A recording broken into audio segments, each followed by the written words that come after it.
আজকে মাননীয় মুখ্যমন্ত্রীর হাত ধরে 10,20,000 আবাস যোজনার যারা সুবিধাপ্রাপ্ত তাদের অ্যাকাউন্টে দ্বিতীয় কিস্তির টাকা আমরা পৌঁছে দেব।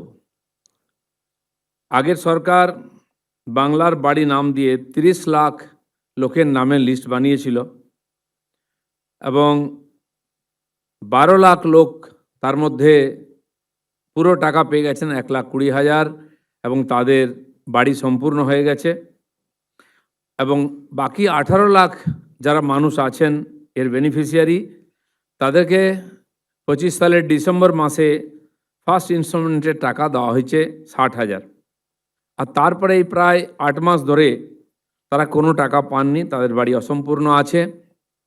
তাই আমাদের মাননীয় মুখ্যমন্ত্রীর নেতৃত্বে সরকার ডিসিশন নিয়েছে যে তাদের বাকি টাকা আমরা দিয়ে দেব। তার মধ্যে 10,20,000 লোক আজকে তাদের দ্বিতীয় কিস্তির টাকা পাবেন। বাকি 8 লাখ যে বাড়ি, সে বাড়ি এখনো রিভিউ হয়ে তার পুরো রিপোর্ট আমাদের কাছে আসেনি, সেটা এলেও তারাও বাকি দ্বিতীয় কিস্তির টাকা পেয়ে যাবেন। এর মধ্যে 30 লাখ লোকের যে লিস্ট যারা টাকা পেয়েছেন তার মধ্যে 12,500 লোক এরকম আছেন যারা এই টাকা পাওয়ার অযোগ্য, বেআইনিভাবে তারা এই টাকা নিয়েছেন। সেজন্য তাদের বিরুদ্ধে আমরা ব্যবস্থা নিচ্ছি, আরও ইনকোয়ারি চলছে। 12,000 লোকের মধ্যে আমরা সেই টাকা ফেরত নেওয়ার জন্য ব্যবস্থা শুরু করেছি এবং 1,000 লোকের কাছ থেকে টাকা রিকভারি শুরু হয়ে গেছে। বাকিদেরকেও নোটিশ দেওয়া হয়েছে, তাদের কাছ থেকে আমরা এই যে অবৈধভাবে যারা টাকা নিয়েছেন সেই টাকা ফেরত চাইছি।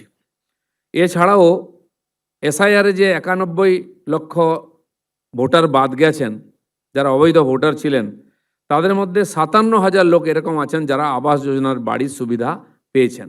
এই লিস্টে যাদের নাম আছে সেই 57,000 নামও এই লিস্টের থেকে বাদ যাবে, তারাও এই বাড়ি পাওয়ার অযোগ্য।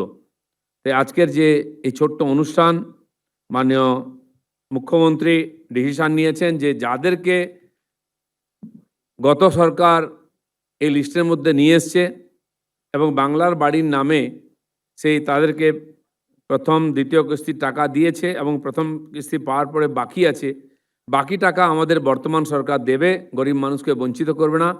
তাই আজকে আমরা তার হাত দিয়েই এই টাকা পাঠাবো এখানে।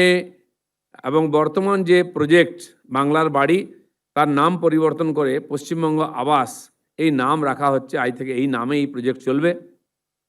আজকে কিছু বেনিফিশিয়ারিকে এখানে ডাকা হয়েছে, তাদের হাতে মাননীয় মুখ্যমন্ত্রী চেক তুলে দেবেন এবং যেই পদ্ধতিতে এতদিন তারা সুবিধা পেয়ে এসছেন, বাকি সমস্ত এই 10,20,000 মানুষ আর আজকেই অনলাইনে তাদের টাকা ব্যাংকে পেয়ে যাবেন। এই অনুষ্ঠানে আমি মাননীয় মুখ্যমন্ত্রীকে অনুরোধ করছি, তিনি বাকি যে সাধারণ মানুষ চিন্তায় ছিলেন যে এই 18 লক্ষ লোক বাড়ি সম্পূর্ণ করতে পারবেন কি না, তারা বাকি টাকা পাবেন কি না চিন্তায় ছিলেন। আমরা বলেছিলেন পাবেন। মাননীয় মুখ্যমন্ত্রী সেটাকে স্বীকৃতি দিয়েছেন, তিনি তাদেরকে টাকা দিচ্ছেন। এবিপি আনন্দ, এগিয়ে থাকে, এগিয়ে রাখে।